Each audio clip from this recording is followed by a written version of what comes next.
आपन नाम दशरथ मुर्मू। ये जंगल पाखे आप घर बिल रही कौन खेती हाथी आमे माणे जमी रुईथिलु काली हाथी आसिकी सब माड़िकी चकड़ी देछि आउ सेगा आमे एते कष्ट करिकी ए जो परिश्रम करिकी करिचु तार किछि सुरक्षा आमे किछि भी पाई पारुनी वर्ष को वर्ष हमर माड़िकी चली सिए घर भी मझिका भांगी देला किछि घर भांगी हाँ किछि घर भी भांगी देछि सेटा आम घरटा भी गुटे भांगी देथिला मो काकाटा सेटा भी सरकार रू किछि की मिललानी वन विभाग को लेखिकी देइथिलो एप्लिकेशन दिया हैथिला किंतु सेमने सरकार किछि बुझुना कहना आमे गरीब लोक एते दौड़ी पारिबानी एडी जेठी गले भी टिए पैसा दरकार होउछु आमे तो गरीब लोक एते खटिकिया लोक केटी पारबा पैसा वर्ष जाक खटिकिया लोक आपन परिश्रम करछन धान बिल नष्ट कर दउची घर भांगी दउची कोन कहबे सरकार पाखे कोन दाबी रखिबे सरकार को आमे कहूछु जे हमकु टिए तांकर सुविधा कर दउन आउ जोंती हाथी मनका पई सेमनका न आसीबो तांका पई गुटे घेरौ करूं की व्यवस्था गुटे करि दउन कहना आमे जंगल जमी चाष करछु ना तेणु करी हमको ओडुआ ही जाऊछु से जिनसटा आमे सेटारे पेट पोषुछु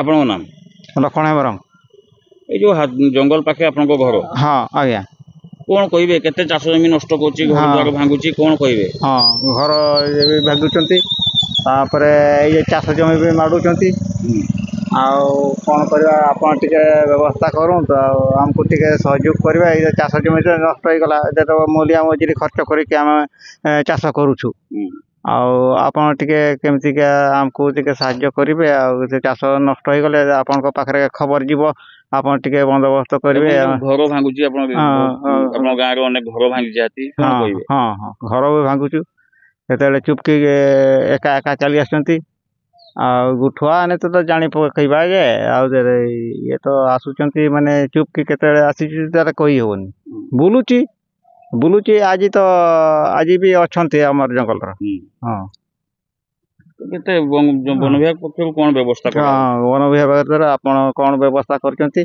आपन रिपोर्ट जीवा केते भयभीत केते डरचंती हां बहुत रात्रि रे हमें ठीक भाव रे हमें सोई पारुनी भय लागु हां भय लागु कोन दाबी रखिए सरकार को पाखे हां कोन दाबी करिवा किंतु न आसीबो से व्यवस्था करबाक आवश्यकता अछि कि आपण से व्यवस्था करिवे कि आवश्यक तेंते तुम केमती अटकैयो चाष जमी को सेटा आपण को ऊपर निर्भर बहुत वर्ष जाक परिश्रम करिथांती धान हां हां बहुत धान ये धान किणा होचु लेपरु थोड़ी चाष कराउचे मजूरी तो बहुत बढ़ी गलानी 400-500 मजूरी नउचंती आ से सब नष्ट कर हां हां से आज नष्ट करचंती आपण परिचय मु घासीराम बेहरा जन समाजसेवी आज हूँ विश्व हाथी दिवस कौन कहे हाथी आक्रमण के अनेक लोक जीवन जाऊँगी धन जीवन नष्ट होची व्यापक चाष जमी नष्ट होची आज पुणी हाथी दिवस एक हाथी गगनजिया अंचल हाथी एक मृत्युवरण कर कौन कह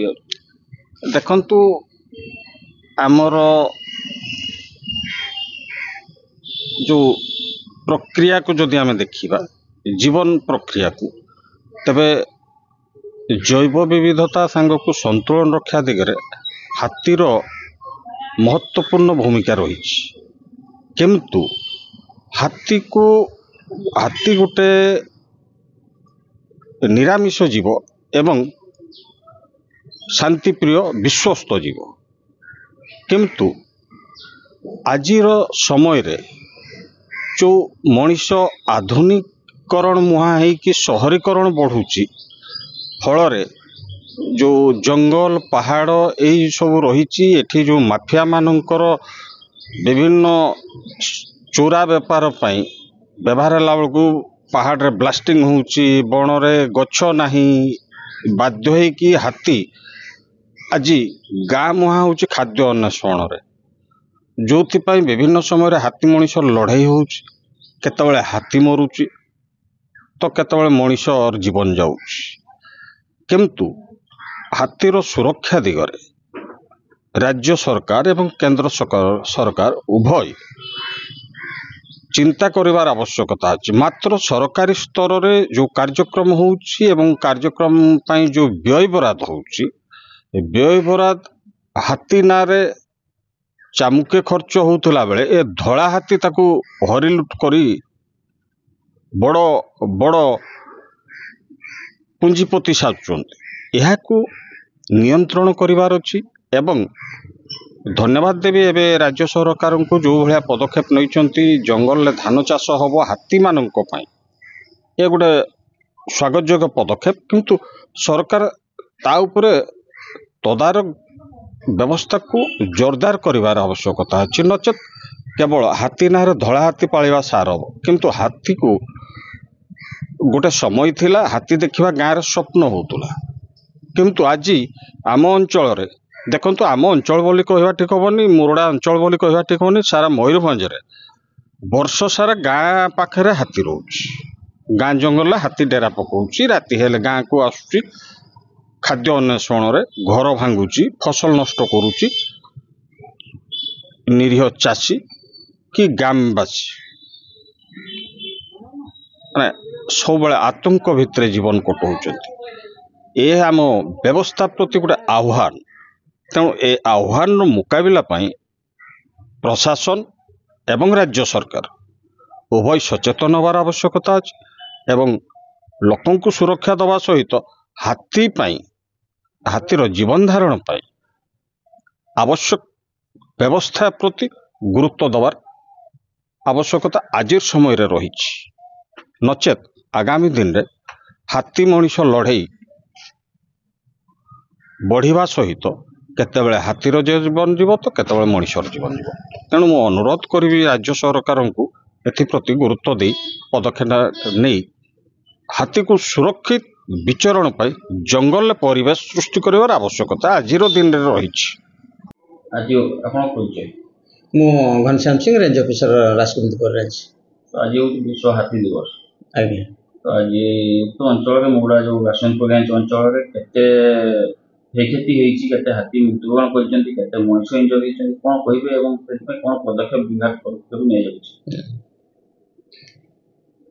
ଆଜି ବିଶ୍ୱ ହସ୍ତୀ ଦିବସ ପାଳନ ଅବସରରେ ମୋର ରେଞ୍ଜ ଯେଉଁ ରାଜଗୋବିନ୍ଦପୁର ରେଞ୍ଜ ଆଉ ମୁରୁଡ଼ା ରାଜଗୋବିନ୍ଦପୁର ବ୍ଲକ ଆଉ ମୁରୁଡ଼ା ବ୍ଲକର ସମସ୍ତ ଗ୍ରାମବାସୀମାନଙ୍କୁ ମୁଁ ହାର୍ଦ୍ଦିକ ଶୁଭେଚ୍ଛା ଜ୍ଞାପନ କରୁଛି ଆଉ ସେମାନଙ୍କର ସୁଖ ସମୃଦ୍ଧି ଜ୍ଞାପନ କରୁଛି।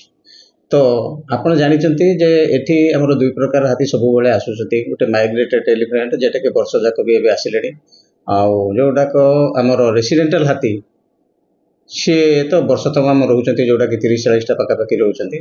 ତ ଏଇ ହାତୀ ଚଲାପଥ ବା ଏଠି ଯେଉଁ ଗତିବିଧି ତାଙ୍କର ଯେଉଁ ରହିଛି ବା ଏଠି ଯେଉଁ ରହୁଛନ୍ତି, ତା ଯାହାଫଳରେ କି ଲୋକମାନଙ୍କର କିଛି ଧନ ଜୀବନ ବି ନଷ୍ଟ ହେଉଛି, ଘର ବି ଭାଙ୍ଗୁଛି, ଚାଷ ଜମି ବି ନଷ୍ଟ ହେଉଛି। ତା ସହିତ ହାତୀମାନଙ୍କର ସୁରକ୍ଷା ଦୃଷ୍ଟିରୁ ଦେଖିବାକୁ ଗଲେ କିଛି ବି ହାତୀମାନଙ୍କର ଡେଥ୍ ବି ଘଟୁଛି, କିଛି ବି ରେସ୍କ୍ୟୁ ବି ହେଇଛି। ତ ଯେଉଁ ଲୋକମାନଙ୍କର ବା ଅଞ୍ଚଳବାସୀମାନଙ୍କର ଯେଉଁ କ୍ଷୟକ୍ଷତି ହେଉଛି, ତାକୁ ଅନୁକମ୍ପା ମାଧ୍ୟମରେ ଆମେ ତୁରନ୍ତ ସରକାରଙ୍କ ତରଫରୁ ଯେଉଁ ଅନୁକମ୍ପାମୂଳକ ରାଶି ଶୀଘ୍ର ଦେବାରେ ବ୍ୟବସ୍ଥା କରିଛୁ। ଆଉ ଲୋକମାନଙ୍କୁ ସଚେତନ କରୁଛୁ ଯେ ସେମାନେ କେମିତି ହାତୀ ସହ ମିଶି ସହାବସ୍ଥାନ କରିବେ ଆଉ ହାତୀକୁ ବେଶୀ ବିପଦ ମାଡ଼କୁ ନ ଠେଲି ଦେଇ ସମସ୍ତେ ମିଳିମିଶି କେମିତି ଚଳିବା ସେ ବିଷୟରେ ଲୋକମାନଙ୍କୁ ବି ସଚେତନ କରାଯାଉଛି।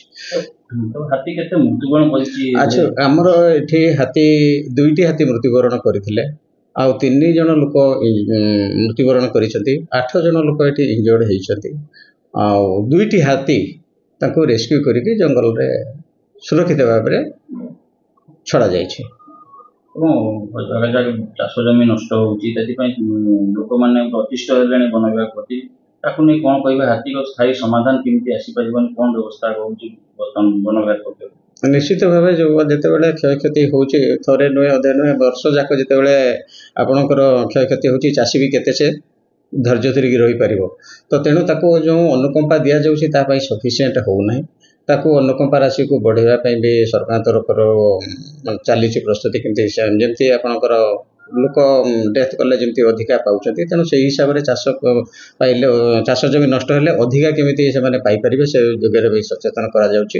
ଆଉ ଯେଉଁ କଥା କହିଲେ ଯେ ଲୋକମାନଙ୍କର ଆଉ ଆମର ଭିତରେ ଯେଉଁ କୋର୍ଡ଼ିନେସନ୍ ରହୁଛି, ମେନ୍ ଏଠି କୋର୍ଡ଼ିନେସନ୍ ଲୋକମାନଙ୍କ ସହିତ କେମିତି ମିଳିମିଶିକି ଆମେ ସମାଧାନ କରିବୁ ସେଇ ବାଟ ବି କରାଯାଉଛି। ଆଉ ଯେଉଁଟା ସ୍ଥାୟୀ ପ୍ରତିକାର କହୁଛନ୍ତି, ସେଟା ସ୍ଥାୟୀ ପ୍ରତିକାର କଲେ ସେଟା ସରକାର ଯଦି ଡିସାଇଡ୍ କରିବେ ତାହେଲେ ସ୍ଥାୟୀ ପ୍ରତିକାର ହେଇପାରିବ। ଆମେ ବି ତାଙ୍କୁ ଯୋଜନା ପ୍ରସ୍ତୁତ କରିବା ପାଇଁ ବି କୁହାହେଇଛି। ଆମେ ସେ ଦିଗରେ ପ୍ରଚେଷ୍ଟା ବି ଚାଲି ରହିଛି।